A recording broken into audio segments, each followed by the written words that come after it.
కాకినాడ నగరంలో కోట్లాది రూపాయల కేంద్ర ప్రభుత్వ నిధులతో నిర్మించిన ఆయుష్ హాస్పిటల్ తక్షణమే ప్రారంభించారని సుమారు 1000 మంది సంతకాలతో కూడిన వినతి పత్రం కలెక్టర్ హరీంద్ర ప్రసాద్ కు సిపిఐ బృందం సమర్పించింది. ఈ సందర్భంగా సిపిఎం నగర కన్వీనర్ పల్వెల వీరబాబు మాట్లాడుతూ కాకినాడ నగరంలో కేంద్ర ప్రభుత్వ నిధులు కోట్ల రూపాయలు వెచ్చించి ఆయుష్ హాస్పిటల్ నిర్మించి చాలా కాలం అవుతుందని, సదర్ హాస్పిటల్ వినియోగంలోకి తీసుకురాకపోవడం వల్ల ప్రజాధనం వృధా అయిపోయే పరిస్థితి వస్తుందన్నారు. అదేవిధంగా హాస్పిటల్ పక్కనే నిర్మించాల్సిన ఆయుర్వేద కళాశాల కూడా వేరే ప్రాంతానికి తరలిస్తున్నట్లు వార్తలు వస్తున్నాయని, టూరిజం అభివృద్ధి పేరుతో ఆయుర్వేద కళాశాల నిర్మించాల్సిన స్థలాన్ని ఒక ప్రైవేట్ సంస్థకి ఇస్తారని కూడా వార్తలొచ్చాయన్నారు. అందువల్ల ఆయుర్వేద కళాశాల నిర్మాణం వేరే ప్రాంతానికి మార్చినట్లు భావించాల్సి వస్తుందన్నారు. ఈ నేపథ్యంలో ఆయుష్ హాస్పిటల్ తక్షణమే ప్రారంభించడానికి తగిన చర్యలు తీసుకుని ప్రజలకు అందుబాటులోకి తీసుకురావాలని కోరారు. ఆయుష్ హాస్పిటల్ ప్రక్కనే ఆయుర్వేద కళాశాల నిర్మించాలని, ఆయుష్ హాస్పిటల్కు వచ్చే ప్రజల రాకపోకలకు ముత్త గోపాలకృష్ణ వారధికి కొనసాగింపుగా వేసిన రోడ్ కి కనెక్ట్ చేయాలన్నారు. టూరిజం అభివృద్ధి పేరుతో ఆయుర్వేద కళాశాలకు కేటాయించిన స్థలం ఇవ్వొద్దని, అటువంటి ప్రతిపాదనలు కాకినాడ బీచ్ కి తరలించాలని వినతి పత్రంలో పేర్కొన్నారు.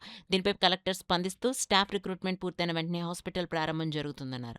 కలెక్టర్ను కలిసిన వారిలో సిపిఎం నగర కన్వీనర్ పల్వెల వీరబాబుతో పాటు మల్కా వెంకటరమణ, కె నాగజ్యోతి, మడిశెట్టి వెంకటరమణ, కె దమయంతి తదితరులున్నారు. హాస్పిటల్ నిర్మించి చాలా రోజులైనప్పటికీ దాన్ని ప్రారంభించకపోవడం వల్ల ప్రజాధనం వృధా అయిపోయే పరిస్థితి ఉందని సిపిఎం ఆధ్వర్యంలో ఆ ఆయుష్ హాస్పిటల్ తక్షణమే ప్రారంభించాలని సుమారు 1000 మంది ప్రజలతో సంతకాల సేకరణ చేసి ఈరోజు జిల్లా కలెక్టర్ వారికి సమర్పించున్నాం.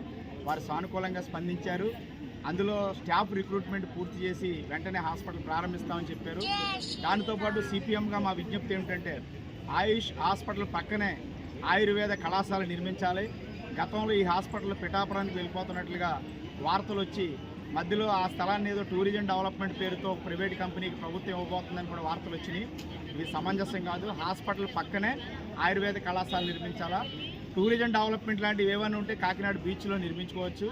అదేవిధంగా ఈ హాస్పిటల్ వినియోగంలో తీసుకొచ్చే దానిలో ప్రజలకు బాగా ఉపయోగపడాలన్నట్లయితే ఆ హాస్పిటల్ తూర్పు భాగంలో ముత్తా గోపాలకృష్ణ వారధికి కొనసాగింపుగా ఉన్న రోడ్డుకి కనెక్టివిటీ ఇస్తే ప్రజల రాకపోకలకి బాగుంటుందని కలెక్టర్ గారికి తెలియజేశాం. వారు సానుకూలంగా స్పందించడం పట్ల సిపిఎం తరఫున ధన్యవాదాలు తెలియజేస్తున్నాం.